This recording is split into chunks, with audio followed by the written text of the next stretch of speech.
Hey guys, and welcome back to the channel. Today, iOS 16 Developer Beta 1 just came out for developers, and there are so many new features with this packed update. But first, let's go through what devices will be supported. So if I go onto Apple's website, with iPhone 13, iPhone 13 mini, iPhone 13 Pro, iPhone 13 Pro Max, iPhone 12, iPhone 12 mini, iPhone 12 Pro, iPhone 12 Pro Max, iPhone 11, iPhone 11 Pro, iPhone 11 Pro Max, iPhone XS, iPhone XS Max, iPhone XR, iPhone X, iPhone 8, and iPhone 8 Plus, iPhone SE second generation, and I'm guessing the iPhone SE third generation. So the iPhone 6s, the iPhone SE, the iPhone 7, the iPhone 7 Plus is not supported by this update. So only iPhone 8 and newer is supported by this iOS 16 update. First of all, before we start with all the features, I'm gonna go here and I want to show you this. So on my iPhone 13, the first beta was 5.16 gigabytes, and this was coming from iOS 15.5. So depending on your device, this update will be big or small, probably bigger on more devices because there's more features for Apple to add. So let's get into the features. Okay, so first of all, if we're in the messages application got so many new updates. So first of all, if I go type hello or something that I didn't mean to type, say I typed hello with 3 L's and I sent it. So what I can do is I can hold on this message and I can edit the message to be right, like boom, and then I can resend it. And then it'll say I edited the message. Now say I make a typing mistake and I also send that to myself. What I can do is I can hold on this and I can do undo send. And this just makes the message fully disappear. Please note that if you do this on a version other than iOS 16, then the message might still show up for the people on iOS 15.5 or later, or iOS 15 or iOS 16 or lower. This only works on iOS 16, so if anyone you know is not on the beta, which they probably aren't, then you won't be able to use this feature.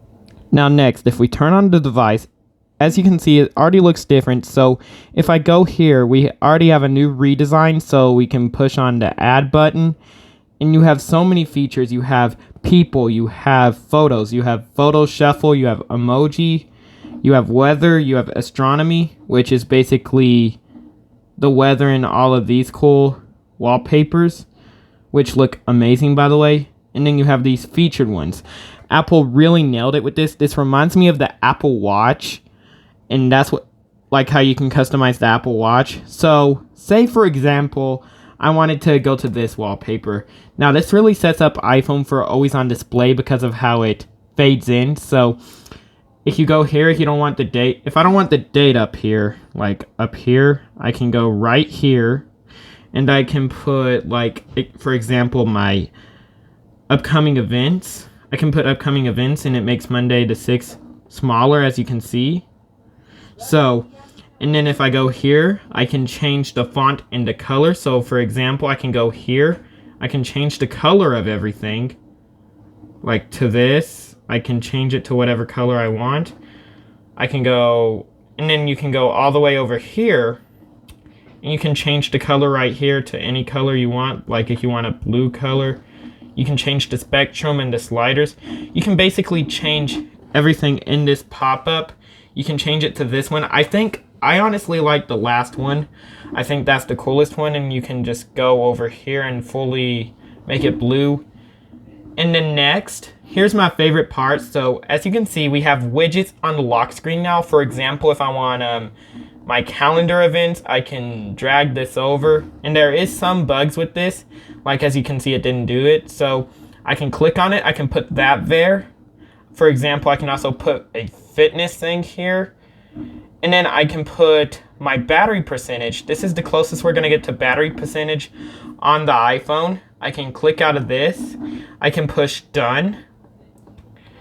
And then it'll save this.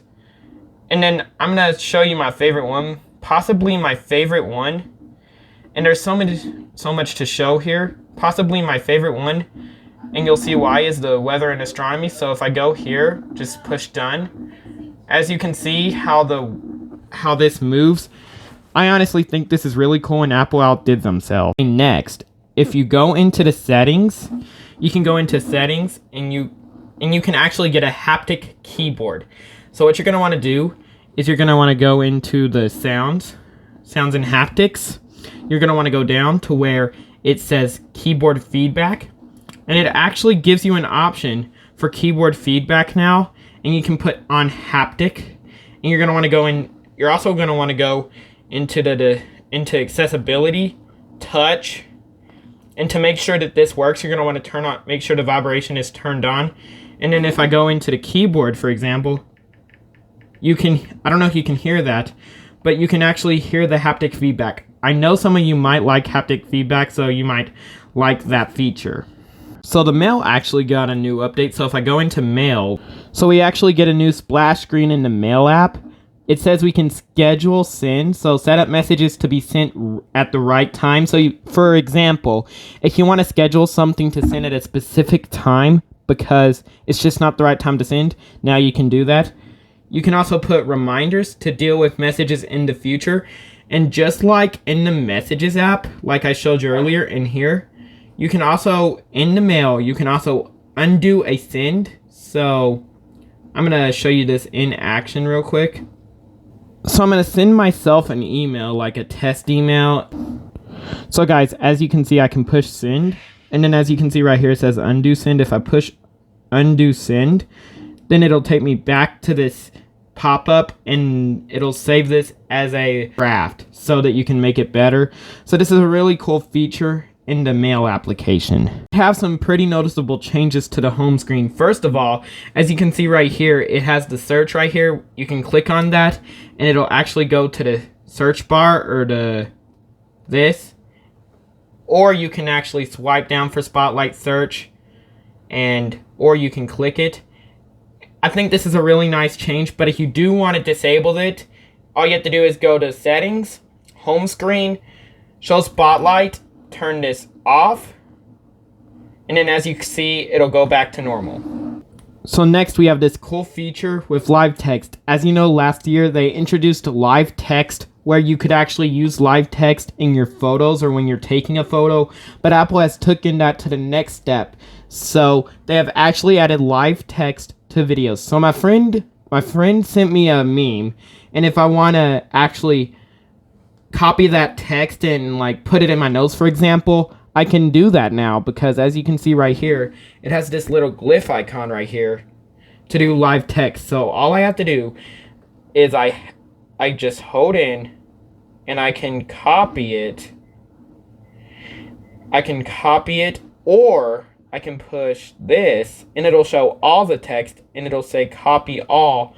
Then I can, for example, if I want to go into my notes application and I wanted to add notes or just put in here this, as you can see, it'll paste it. As you know, Apple added a feature where you could use live lookup right here and you could see what dog this is, but Apple has taken this to the next step and they've added a feature where you can hold on to dog, or you can hold on to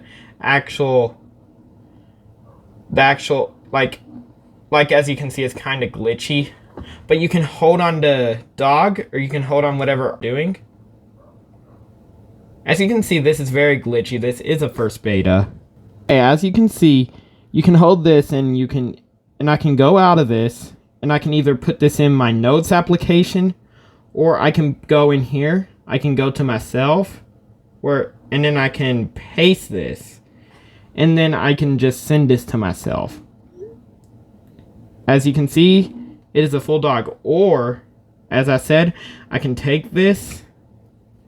I can go out of this, and then I can go into the notes application where I put the text, and then I can do this. This is a good way to narrow down what your applications are doing, and it's a good way to put the focus on the dog or on the actual focus of the image. I honestly think this is a good update, and Apple did a good job from the home screen right here to all the features they added to this, like where you feel like you can actually customize your device. It's not working right now, but where you actually feel like you can customize your device, like you have different lock screens. I honestly think this is a good update. Tell me what you guys think in the comments down below of iOS 16 Beta 1, and I will be back here for another video going more in depth on all the features in iOS 16. See you guys in the next one.